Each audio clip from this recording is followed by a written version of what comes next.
The Broken Beginning. Zara was just 10 years old when her life changed forever. She lived in a small colony on the distant planet Novara, where her family worked in mining, a dangerous but necessary job to sustain the colony. Novara was a beautiful yet harsh world, with its endless red skies and rocky terrains. The people there were tough, and life wasn't easy. But Zara didn't mind.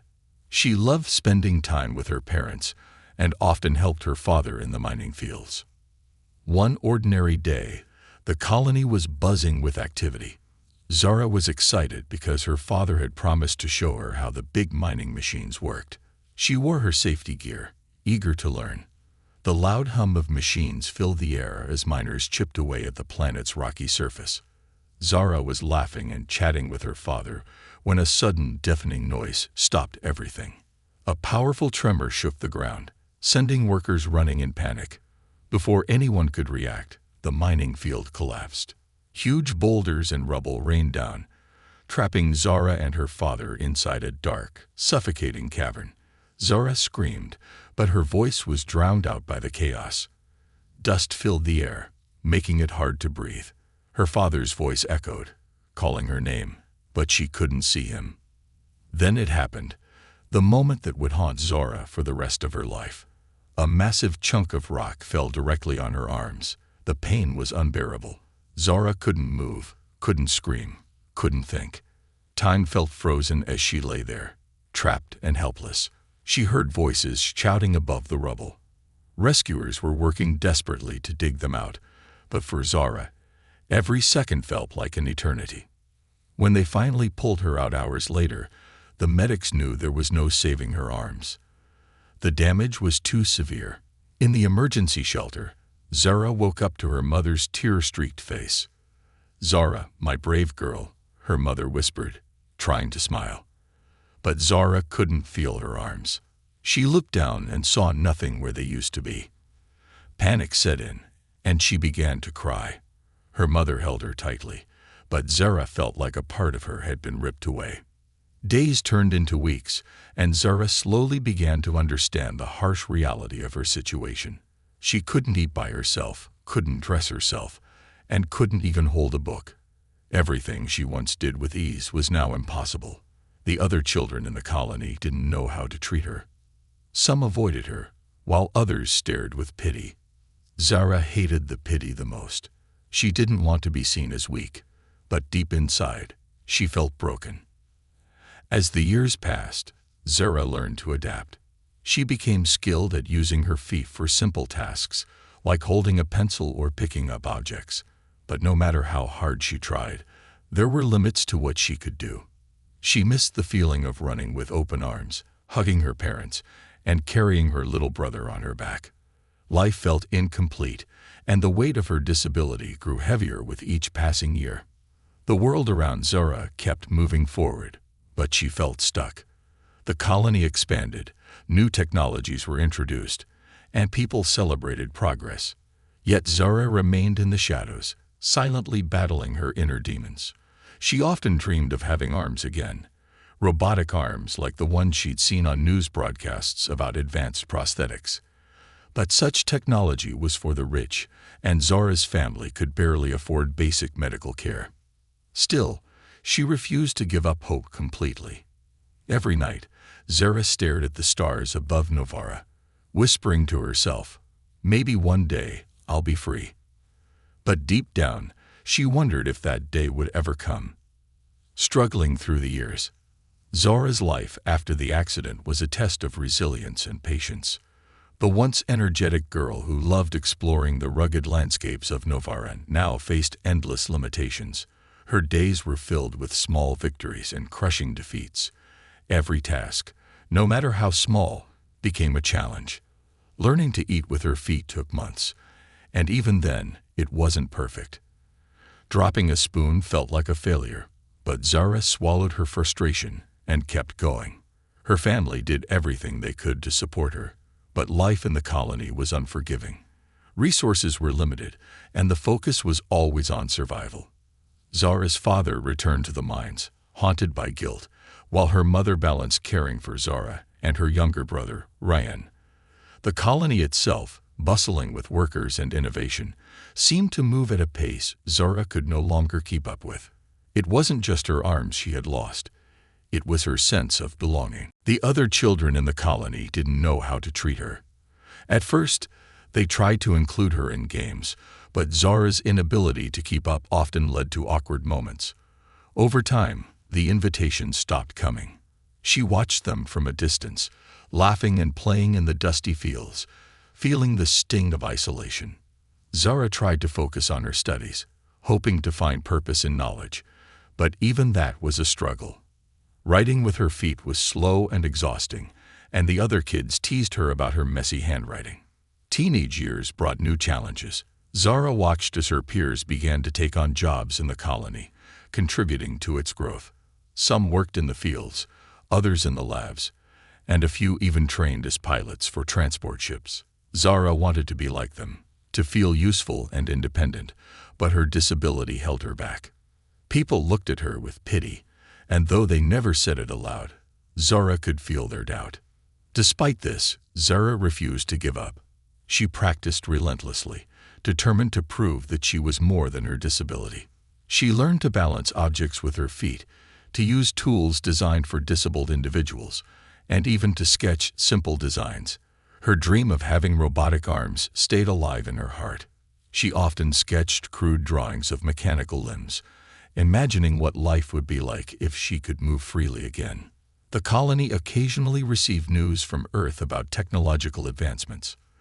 Zara listened intently every time someone mentioned breakthroughs in robotics or prosthetics. Stories of people regaining mobility filled her with hope, but also frustration. The technology was light years ahead, but so was its cost. The colony's economy was based on mining and trade, and most families, including Zara's, lived paycheck to paycheck. Advanced prosthetics were a luxury only the elite could afford. One day, a rare opportunity arose. A scientist from Earth named Dr. Elias visited the colony, bringing news of his groundbreaking work in affordable robotics. He was hosting a seminar about his efforts to develop low-cost prosthetics for war veterans and disabled individuals. Zara's heart raced when she heard the announcement. Could this be the answer she had been waiting for? She begged her parents to let her attend, even though she knew their schedules were tight. Her father, seeing the determination in her eyes, took the day off work to accompany her. The seminar was packed with people from all over the colony. Dr. Elias was a tall, kind-looking man with a passion for helping others. He spoke about his vision of creating technology that could change lives, showing prototypes of his prosthetics. Zara watched in awe as he demonstrated a robotic arm that could mimic human movements with incredible precision. Her mind raced with possibilities, but her heart sank when she heard him mention the cost. Even though his models were cheaper than others on the market, they were still far beyond her family's reach.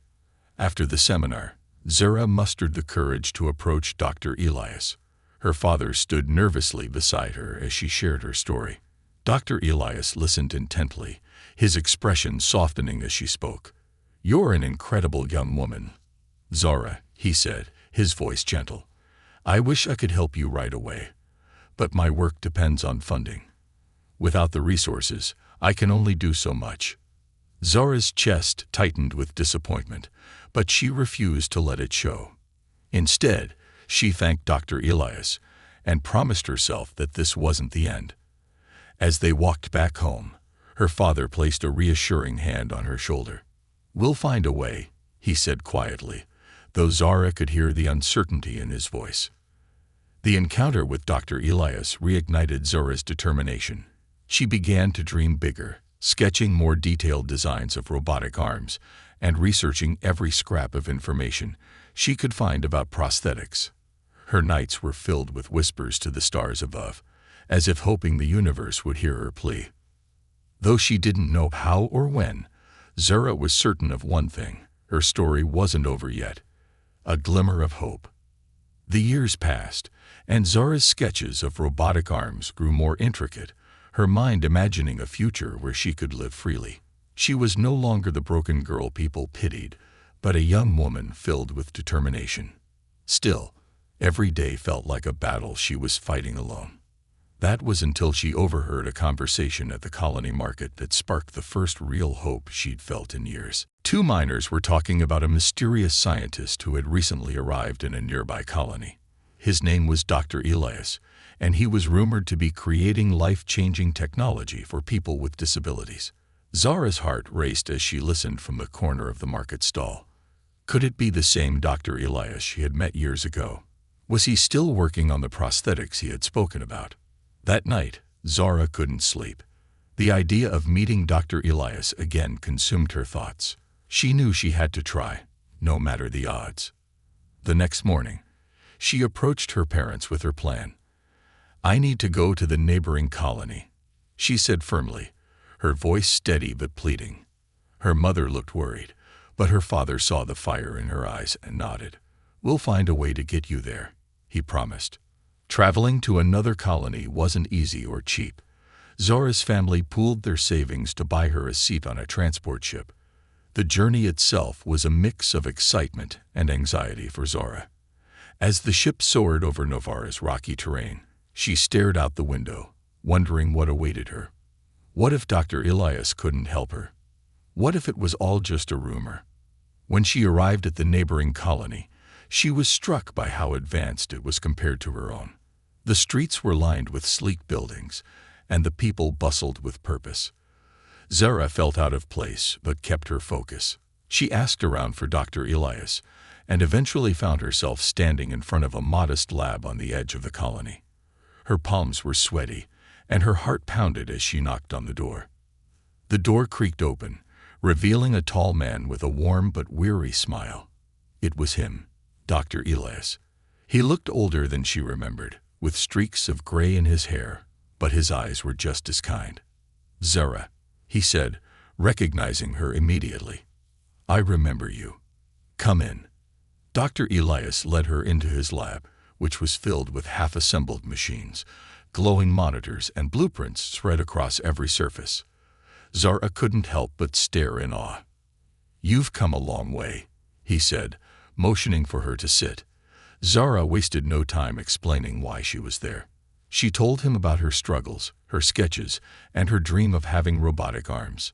She poured her heart out, and for the first time in years, she felt truly heard. Dr. Elias listened intently, nodding as she spoke. When she finished, he leaned back in his chair and sighed. "Zara, your determination is remarkable," he said. "I've made progress since we last met, but there's a problem. The technology is still expensive, even with my efforts to make it affordable. I want to help you, but I need funding to produce the prosthetics." Zara's heart sank. She had come so far, only to hit another roadblock. But Dr. Elias wasn't finished. "However," he said, leaning forward, "there might be a way. If we can gather enough support from your community, we could fund the materials needed for your arms. It won't be easy, but it's possible." The idea filled Zara with cautious hope. She thanked Dr. Elias and promised to do whatever it took. Before she left, he showed her a prototype of the robotic arms he was working on. They were sleek, lightweight, and moved with precision that mimicked human limbs. Zara couldn't take her eyes off them. "One day," she whispered, "those will be mine." Back in her colony, Zara wasted no time. She shared her story with friends, neighbors, and anyone who would listen. At first, some people were skeptical. Advanced prosthetics felt like a luxury in a colony where survival came first. But as Zara spoke about her dreams and her encounter with Dr. Elias, something began to shift. People saw her determination and were inspired by her courage. The community came together like never before. Miners donated portions of their earnings, engineers offered to help build components, and even children held small fundraisers. Zara was overwhelmed by the kindness around her.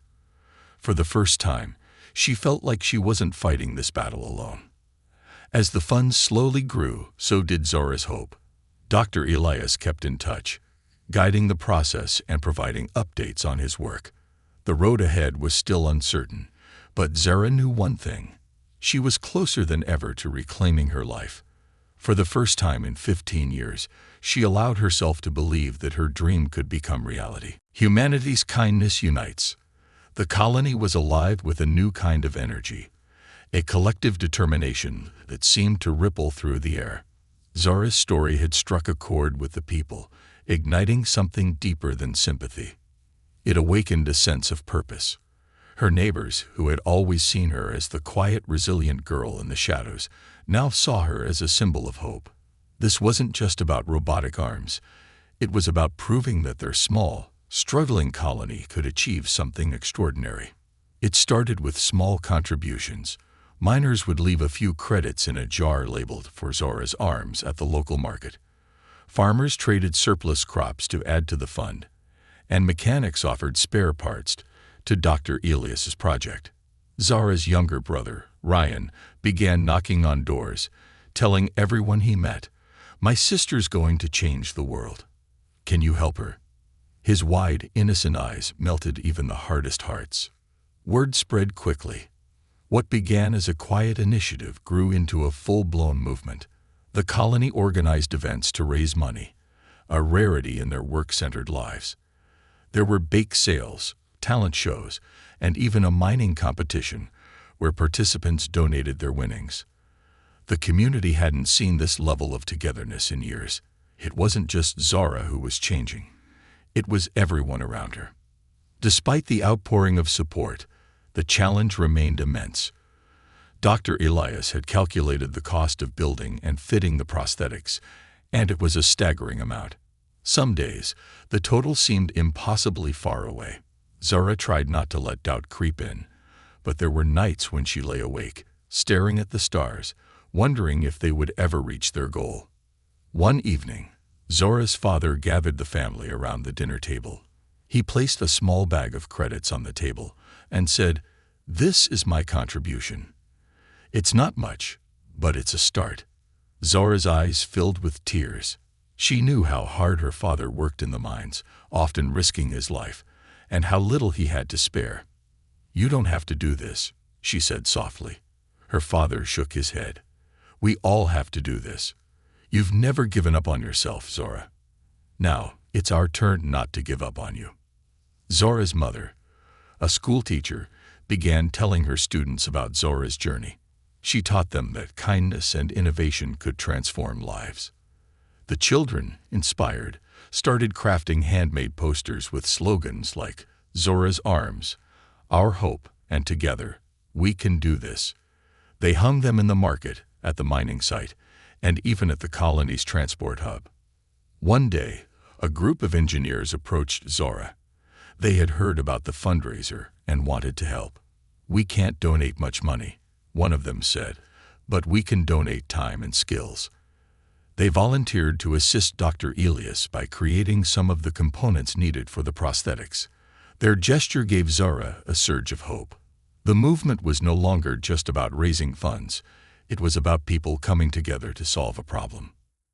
Zara threw herself into the effort, not just as a recipient, but as an active participant. She spoke at community gatherings, sharing her story with anyone who would listen. At first, public speaking terrified her, but she quickly realized that her words had power. People weren't just donating money. They were investing in a dream they believed in. "This isn't just about me," she told the crowd at one event. "It's about proving what we can achieve when we stand together." The momentum spread beyond the colony. A visiting trader heard Zara's story and shared it on a communication network that connected several nearby settlements. Soon, donations and messages of support began pouring in from strangers. One message read, "I've never met you, Zara, but your determination inspires me. Keep fighting." Another said, "I lost my arm in a mining accident years ago. I hope this helps you achieve what I couldn't." As the fund grew, Zara became a symbol of hope not just for her colony, but for people across Navarra. Her story was a reminder that even in the harshest environments, humanity's kindness could shine through. She received letters from children who had disabilities, telling her she gave them courage. A man who had lost his family in an accident wrote to her, saying her resilience gave him strength to rebuild his life. One evening, Dr. Elias called Zara with exciting news. "We're getting close," he said. "Thanks to the parts donated by the engineers and the funds raised by your colony, we can start building your arms. But we still need a final push to cover the installation and testing." Zara shared the update with her community, and their determination only grew. People worked longer shifts to earn extra credits to donate. The colony organized its largest fundraiser yet, a festival celebrating unity and progress. There were games, music, and speeches, all centered on Zara's journey. At the end of the night, the colony leader stood on stage and announced, "We've done it. We've reached the goal."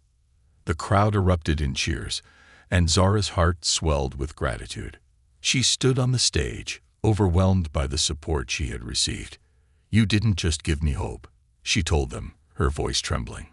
"You gave me a future. I'll carry your kindness with me for the rest of my life."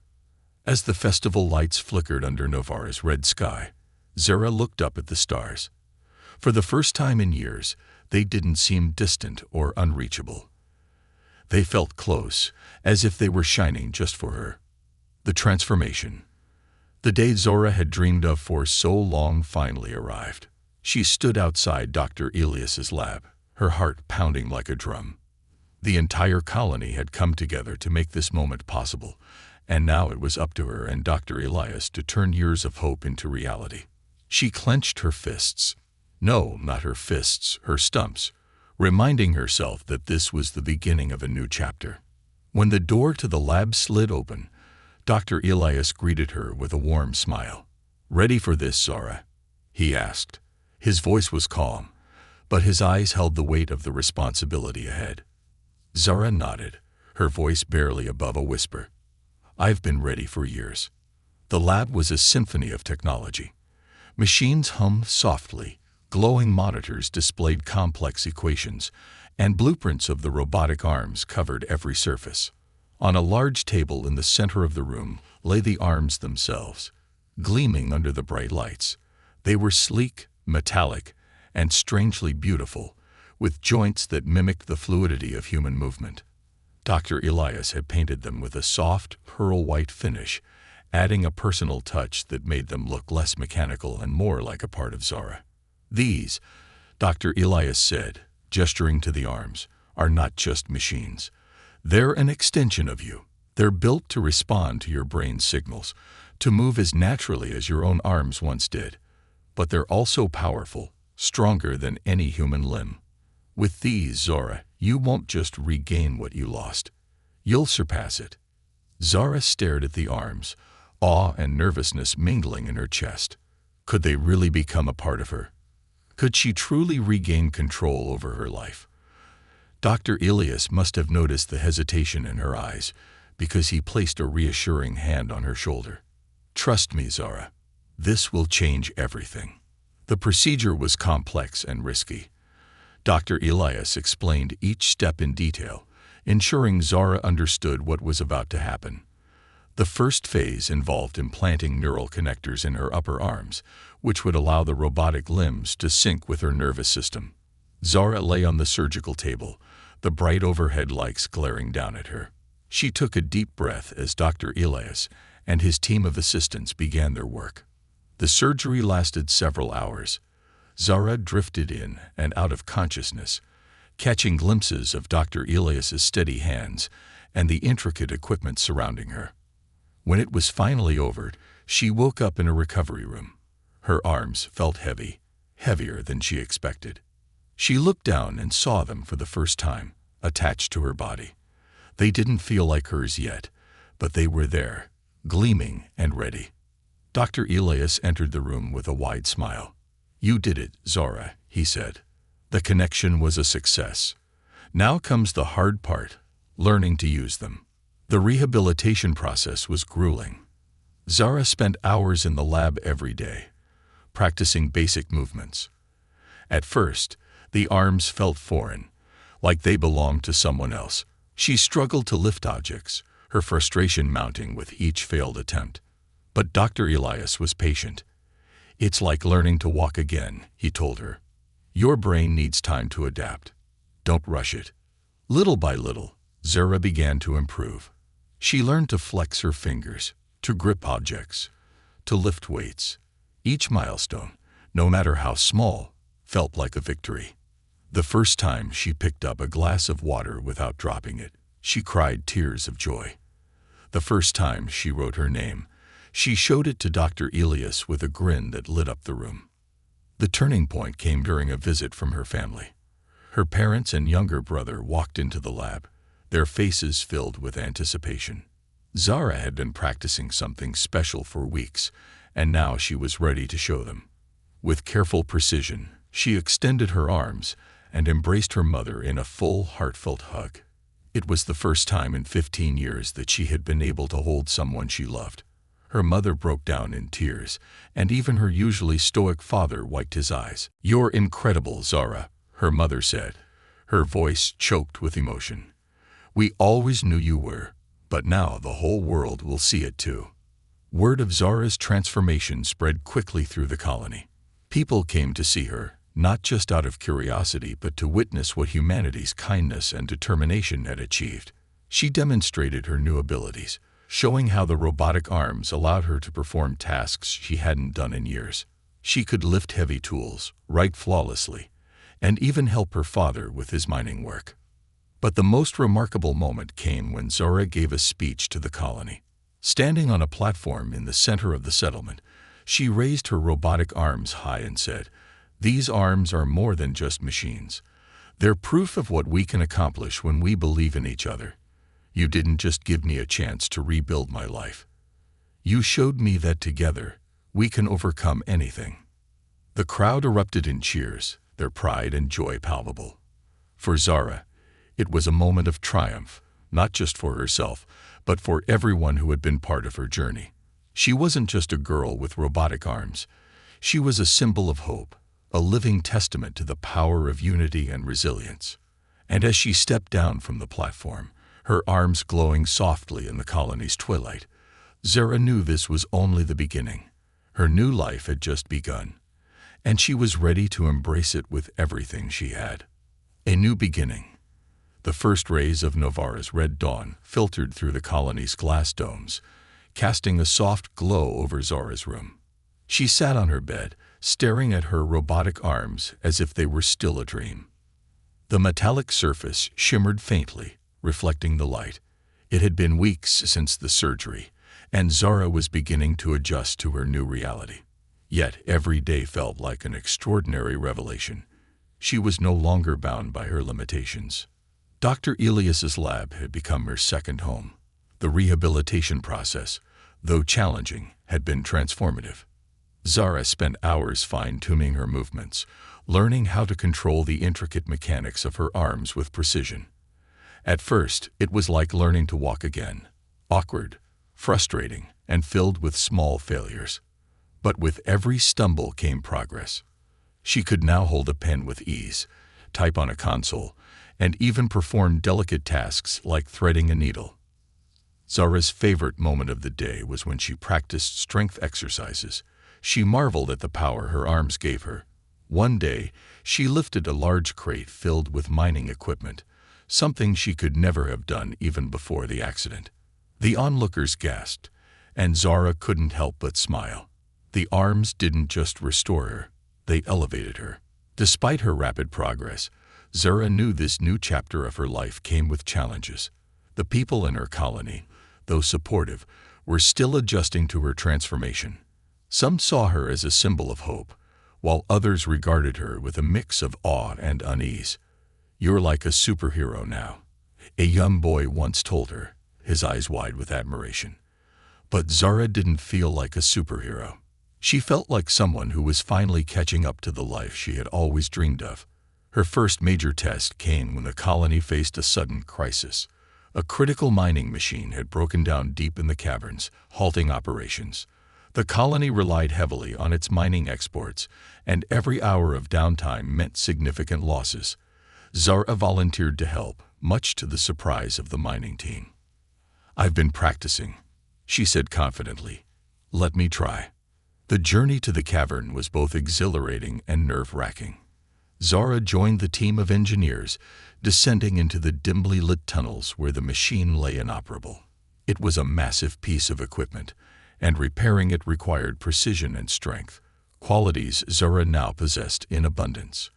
She carefully maneuvered her robotic hands to hold heavy components, tightening bolts and aligning gears with a skill that left the team speechless. By the end of the day, the machine roared back to life, its engine humming with renewed vigor. The engineers cheered, patting Zara on the back. "You're not just part of the team," one of them said. "You're the reason we succeeded." That night, Zara returned to her family's modest home, exhausted but elated. Her father greeted her at the door, his face beaming with pride. "You saved the day," he said, pulling her into a hug. For the first time, Zara felt like she wasn't just surviving. She was contributing. She was part of something bigger than herself. As her confidence grew, Zara began exploring ways to push her new abilities even further. Dr. Elias encouraged her to experiment, providing her with tools and resources to customize her arms. Zara added small enhancements, a flashlight for working in dark spaces, a compartment for carrying tools, and even a sensor that could detect heat and pressure. These upgrades made her arms uniquely hers, a perfect blend of human ingenuity and personal creativity. But Zara's journey wasn't just about herself. She started mentoring others in the colony who faced challenges of their own.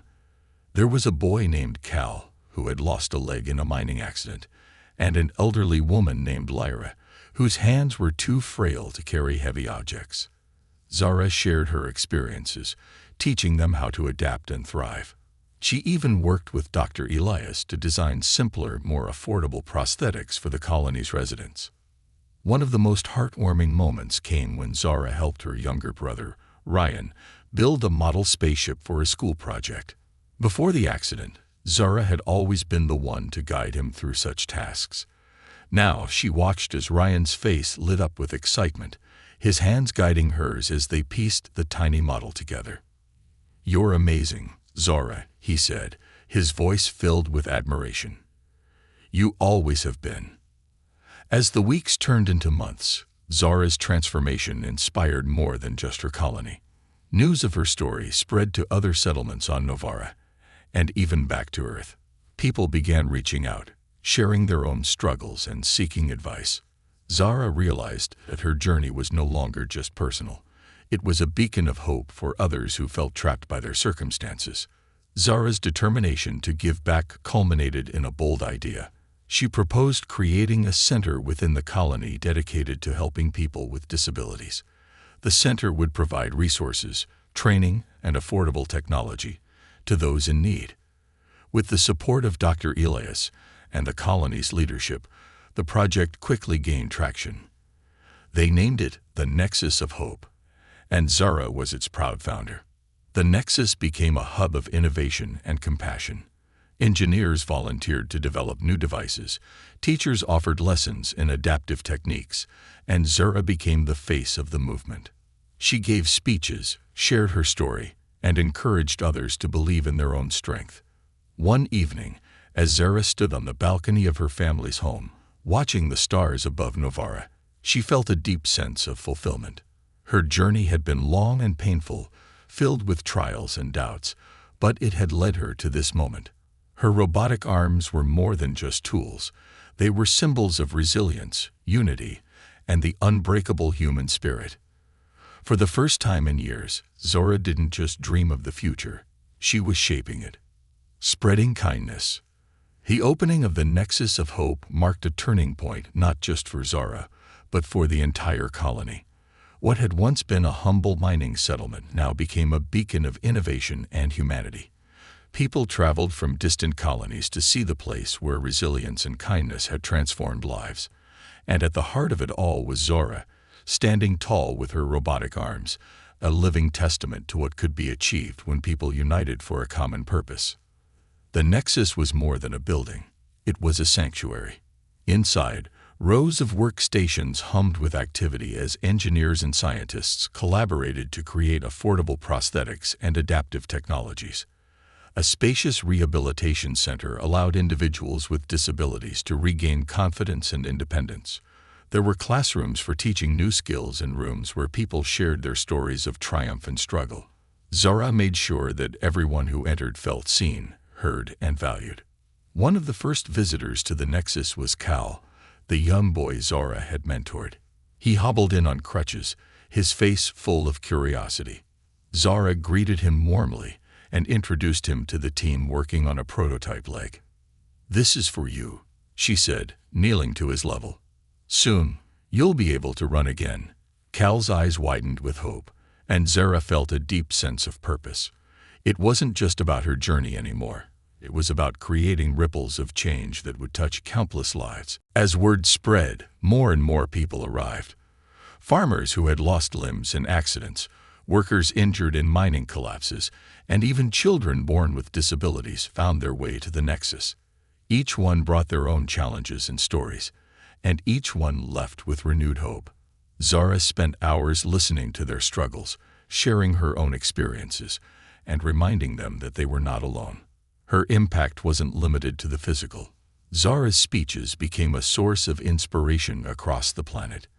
At community gatherings, schools, and even inter-colony broadcasts, she spoke about resilience, the power of community, and the importance of kindness. "We are stronger together," she often said. "When we lift each other up, there's no limit to what we can achieve." One day, Zara received an unexpected message from Earth. It was an invitation to speak at a global conference on technological innovation. The event was being held in one of Earth's most advanced cities, a place Zara had only seen in videos. The invitation felt surreal, but Dr. Elias encouraged her to accept. "Your story isn't just for Novara," he said. "It's for the world." The journey to Earth was both exhilarating and nerve-wracking. Zara had never left Novara, and the sprawling, futuristic city where the conference was held was unlike anything she had ever imagined. Skyscrapers pierced the clouds, and flying vehicles zipped through the air. But despite the city's grandeur, Zara felt grounded. She wasn't here to marvel. She was here to make a difference. The conference hall was packed with leaders, scientists, and innovators from across the galaxy. Zara stepped onto the stage, her robotic arms gleaming under the bright lights. She took a deep breath, remembering the countless faces back home who had helped her reach this moment. 15 years ago, she began, her voice steady. "I lost both my arms in a mining accident. For a long time, I believed my life was over. But what I didn't realize was that my greatest strength wasn't in my arms. It was in the people around me. My community believed in me when I couldn't believe in myself. They showed me that kindness and determination can transform lives. Today, I stand here not just as someone who regained her independence, but as someone who is committed to helping others do the same." Her words resonated deeply with the audience. She spoke about the Nexus, the challenges of creating accessible technology, and the importance of putting humanity at the center of innovation. By the time she finished, the hall erupted in applause. People approached her afterward, offering to collaborate, donate, and spread her message further. For Zara, it was a moment of validation. Not for herself, but for everyone who had been part of her journey. Back on Novara, the Nexus grew in size and influence. With new funding and partnerships, it expanded its reach, helping people across the galaxy. Zara's robotic arms became more than just tools. They became symbols of possibility. She worked tirelessly with Dr. Elias to refine the designs, ensuring they were not only effective but also affordable. One day, while walking through the Nexus, Zara saw Cal running in the courtyard with his new prosthetic leg. The sight brought tears to her eyes. Nearby, a group of workers fitted an elderly man with a new arm, while a young girl practiced writing her name for the first time. Zara paused to take it all in, her heart swelling with pride and gratitude. As the sun set over Novara, painting the sky in hues of red and gold, Zara stood on the balcony of the Nexus, looking out at the bustling colony below. She thought about the journey that had brought her here, the pain, the struggles, the moments when hope felt impossible. But she also thought about the people who had lifted her up, who had believed in her even when she doubted herself. "This is just the beginning," she whispered to herself, her robotic fingers gripping the balcony rail. She knew the road ahead would be filled with challenges, but she also knew she wasn't walking it alone. With every person she helped, every life she touched, Zara was reminded of a simple yet powerful truth. Humanity's greatest strength lies not in its technology, but in its kindness. And with that thought, she turned back to the bustling Nexus, ready to continue her work, her journey, and her mission to change the world, one life at a time.